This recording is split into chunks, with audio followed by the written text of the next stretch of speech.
everybody, BUCKSGEARBOX. Welcome to the table. Hey, I'm back. Today we're going to look at a very interesting knife, the Microtech Ultratech OTF automatic. OTF stands for out the front.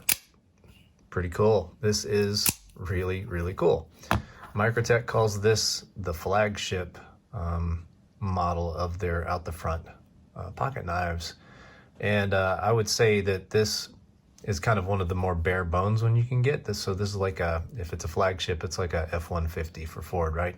Not the Mustang GT, but you get the idea. This is their best selling, kind of their number one produced model. As far as I'm aware, this is their best selling one. And there's some good reasons for that. It's a pretty cool thing. Let's look at the specs. The full size Ultratech, there are 3 sizes, by the way. The full size is 8.5 inches long. It's got a 3.5 inch blade. It's got a 4.5 inch aluminum handle. The blade steel on mine is M390. I don't know if you can see it there. Stamp right there. Yep, mine's M390. That's what most of them come in, but they tell you that they can also come in LMAX 204P and XHP as well. It depends on what they have in stock when they're producing them.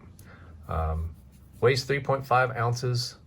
Again, it's a 4.5 inch aluminum handle, and the finish on this thing is very, very smooth. I love the way it feels. They got a cool finish on this. It's double action, which means the blade opens and closes with one button, which I think is just ridiculously cool. It works rather well. Proprietary hardware, which is not my favorite thing in the world, because I like to tinker with my pocket knives, take them apart, change things, bling them out, all that stuff. And you can't do that unless you have a special tool. They do sell them, but I've never seen them in stock, and they are expensive. So not a huge fan of that, although they undeniably look pretty cool. You have to send these in. You know, essentially you have to send these in if something's wrong with it or just needs maintenance. So that's kind of a bummer. Let's look at the pocket clip. This thing is a monster. It's over half the size of the knife. So it's a big pocket clip. It's got an odd shape to it, but it does work. And it's got some stats on it, the birthday, serial number, the Microtech badge. Some of the special ones have special artwork here as well. I'll show you one of those in a minute. It's got a glass breaker, which, you know, you hope you never have to use one of those, and it's got a lanyard spot right there. All right, so yeah, there's a nice close-up. Obviously I got kind of a teal one. This is the Bayonet Blade shape and blade type. There are a couple of different ones. There's this one is double-edged on the top there, but it's got a nice spot where I can put my finger there. That's why I chose this one. There's all kinds of different blade shapes with these. There's full-on daggers, there's single edge, there's a couple of lots of different finishes, I should say. Fit and finish, man, this thing it's high quality. There's nothing I can complain about on the fit and finish. The only thing I don't care for are the size of the pocket clip and the proprietary hardware. But this is a well-made piece of equipment, no question. American-made, beautiful, smooth. One thing to keep in mind, and I do not necessarily think this is a bad thing, but it is a thing, is with these OTFs, can you hear that? Get it up close to the mic. Have a bit of blade play. These things work on kind of a rail system with some springs. And I think that's just kind of a given for this type of knife. It's gonna be there, pretty much any company. I think there are a couple of companies that say they don't have blade play in their out the front knives, but it is really normal for that in this type of knife. There is a break-in period as well. My thumb was so sore the first week I owned this, and I didn't have that much trouble in the store with it when I was trying it out. But throughout the week, I had to flick it open and close quite a bit to get both my thumb to work and to get the action to be as smooth as I want it.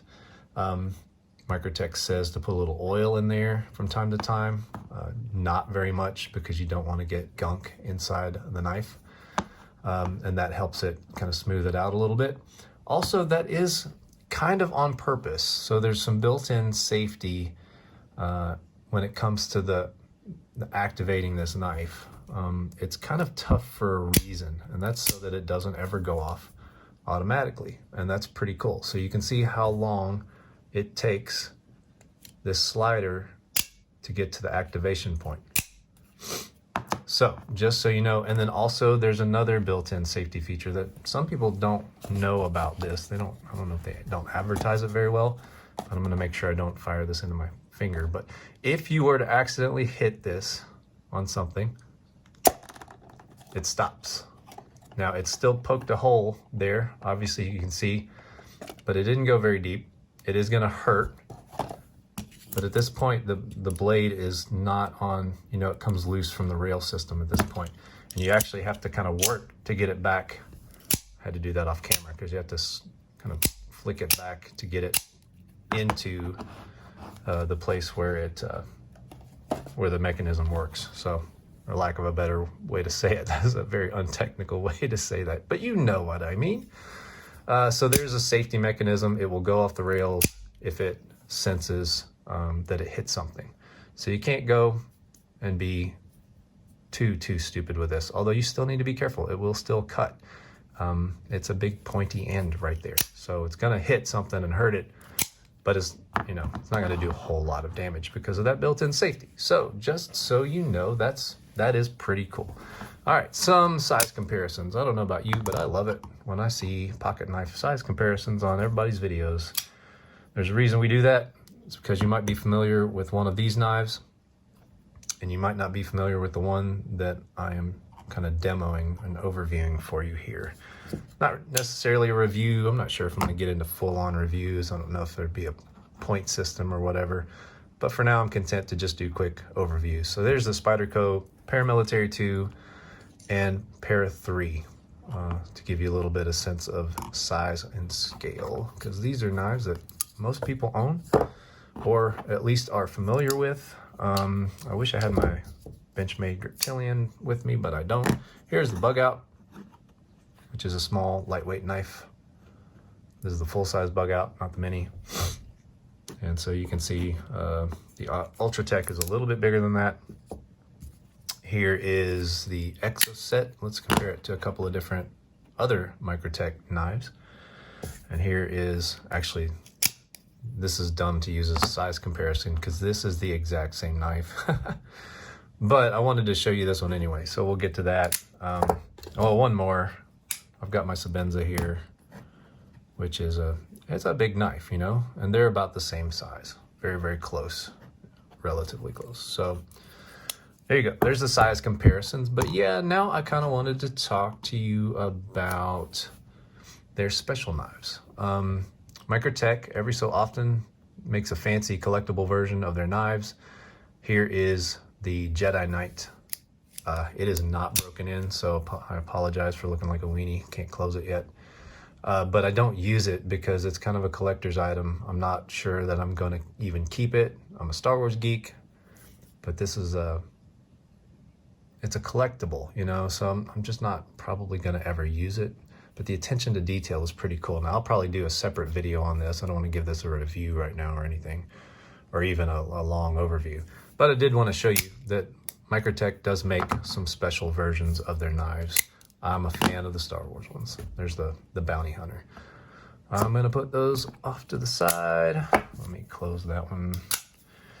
We'll go back to this one. So I have to talk about this, and that is the law. Yes, there are different laws depending on where you live. You have to be aware of what is legal in your locality, your state, your city. And here's the trick. The laws for pocket knives can be very, very confusing. And you really do. You have to know them with any pocket knife, really. But especially with automatics. There's also blade length laws. There are laws specific to out the front automatics or dagger shaped knives. Different cities have different restrictions. Excuse me. And you got to be careful about that. It's just what I know. is in my state, it used to be legal. It used to be legal to own out the front automatic knives, but it wasn't legal to carry them. So, you know, that's confusing, right? It's kind of weird. So I had this when it was legal, but I couldn't carry it until April of 2021, and now they are legal to carry. The law is that you can't use any knife as a weapon, and then you can carry pretty much any knife as long as you don't use it as a weapon. So that's my law for where I live. Yours may be completely different. You may not even be allowed to own this where you are. So just be aware of that before you invest. Be careful, know the laws. Let's talk about scare factor. I'm usually not that worried about scare factor with my pocket knives. Kind of everybody around me knows I'm a knife geek, and they just they know I'm one of the guys they ask if they need a knife, you know. But I'm a geek. I'm an enthusiast. I'm a collector a little bit, and you probably are too if you're watching this. And here's the thing: your coworkers may not be, and they may not understand why you have an automatic knife on your person on any given day. If you whip this out to cut open a box or open a letter at the desk and the wrong person sees it, you might freak them out. So you've got to be wise about that. Not trying to get preachy, just saying that's kind of the reality. There are certain places I would not take one of these, even though now I'm allowed to. There are just some places I wouldn't take it. I just think you got to kind of have some just general common sense. Know your rights, know your laws, but also be smart. Now, Microtech does make, as I said before, smaller versions of this, which might be a little bit less threatening looking. They make an 85%, and they call it the 85. It's 85% of the size of an Ultratech. It's the exact same knife, just shorter. And then they make a 70, which is shorter as well, and it's 70%. So kind of an easy system to remember. If you want a smaller version of this knife, you can absolutely get them.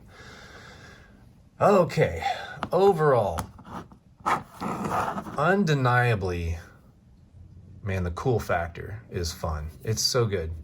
Some might say this is silly, it's unnecessary. Honestly, I never thought I would want to own one of these. Really, I just wasn't interested in them at all.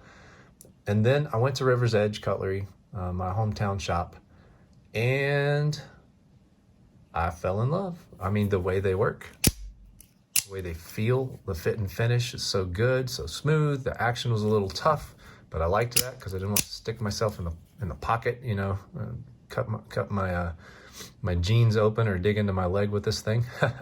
So, you know, it's just something to think about, right? I like this thing just fine, and I'm going to keep it. This is a keeper for sure. This one I may never use, and so I feel like I'm always kind of tempted to sell it because I probably won't ever use it. It's it's my only, as they say, safe queen that I own. I'm not going to use that one because I don't know, it's cool, it's pretty. So, so I might get rid of it, but this one I'll definitely use. Here is a couple of caveats on the would I recommend it. I'm going to give it a solid enthusiastic maybe. There's a couple of things I think you should think about. One, obviously, if it's legal or not in your area. So that might be like a thing you just have to cross off the list because it's not realistic, or you get in trouble for it, or you buy it maybe and you never feel like you could use it. And you just have to be careful with that. Two, are you an enthusiast or a collector? Then I would say, yeah, everybody that's an enthusiast, a knife enthusiast or a knife collector should probably own one of these in their collection. If you have a vast collection and you want some unique things, definitely check out a Microtech Ultratech or another Microtech. They make a lot of different kinds of these. They make big beefy ones, they make smaller ones. So yeah, I would kind of recommend this to an enthusiast or a collector for sure. Other than that, I would definitely say try before you buy. Try one out, borrow one from a friend, carry it around for a while. Head to River's Edge Cutlery, speak to my good friends down there, and check one out. They always have some of these in stock.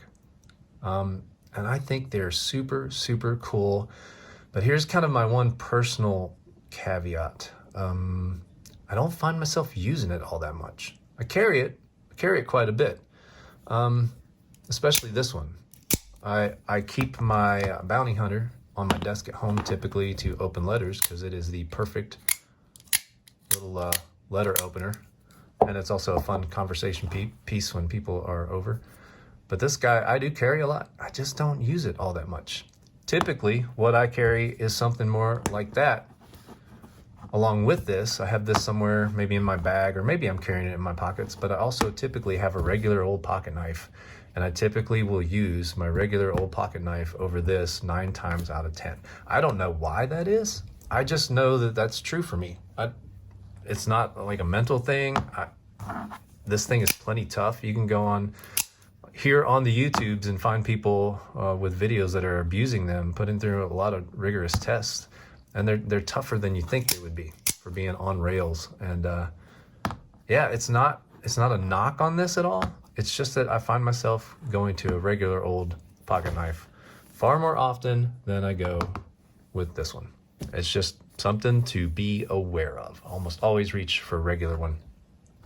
Tips, a couple of tips. Again, if you want to use this as a pocket knife, I would recommend the Bayonet Blade shape, because if you're doing this, if you're using this for protection or whatever, I don't know that I would use a knife for that role, but everybody's different, so let you be the judge on that. But the other blade shapes just have different strengths and weaknesses, so get the one that you think would work best for you. But I got this one, so I got to stick my thumb there and do some controlled cuts on things. Again, I hardly ever use it, but it is there for that. I wouldn't want to put my thumb on a dagger. So, and then again, I think I've said this before, but Microtech recommends you use a little dab of oil every so often to keep the action smooth. So, very cool knife. But keep in mind, I just kind of don't know if they're for everyone. And always, always, always check your local laws to make sure that these are legal for you to own, legal for you to carry. Otherwise, it's going to be a frustrating experience and maybe a waste of money for you. All right, that's it. Microtech Ultratech, full size. Hope you've enjoyed the video, and I'll see you guys later. Bye.